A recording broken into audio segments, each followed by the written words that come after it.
When we think of flagships, we tend to think of full-size sedans and sport coupes. For decades, they've been the pinnacle of automotive achievement, the absolute best a brand can offer in luxury, technology, performance, or a combination thereof. The world has changed, though, and although coupes were never high-volume products, the once mighty sedan is on its way to being a niche body style as SUVs and crossovers take over the world. Today, SUVs can and will be brand flagships, just as the 2018 Navigator is for Lincoln.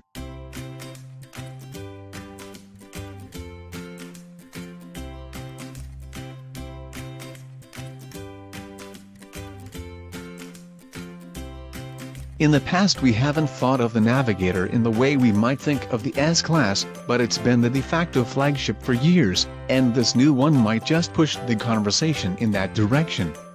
We tend to define luxury in what's lacking, namely discomfort, noise, and inconvenience, and the Navigator lacks all of them. The selling point of any luxury vehicle, and especially a flagship, is its interior, and that's where we'll start. I don't normally comment much on design because it's entirely subjective, but I'm breaking my policy for the Navigator.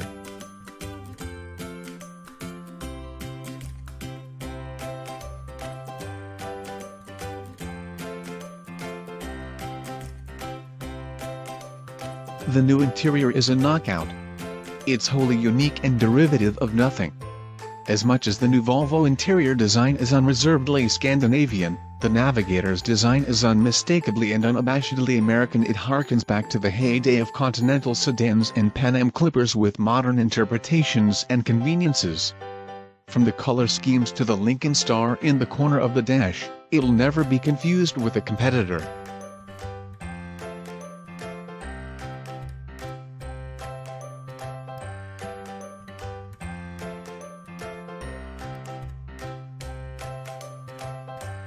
If recent visits to stores like Crate and Amp, Barrel, Pottery Barn, and even Target are any indication, Lincoln's riff on the mid-century modern aesthetic landed at exactly the right time.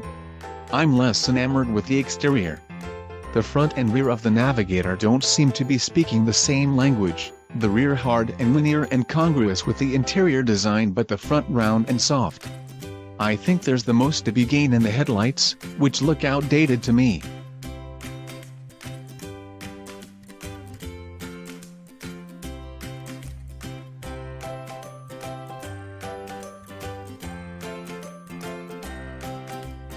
There's too much empty black plastic around the projectors, and the industry has moved on from string of pearls LEDs to seamless light pipes. Back inside, some might take issue with a few details. The floating infotainment screen trend is quite controversial, opponents viewing it as an iPad glued to the dash. I generally take the opposite tack, even more so in this case. Separating the screen from the dash gives the design a layered feeling in concert with the recessed wood trim. It allows the wood and leather to run seamlessly across the dash behind it rather than interrupting the lines.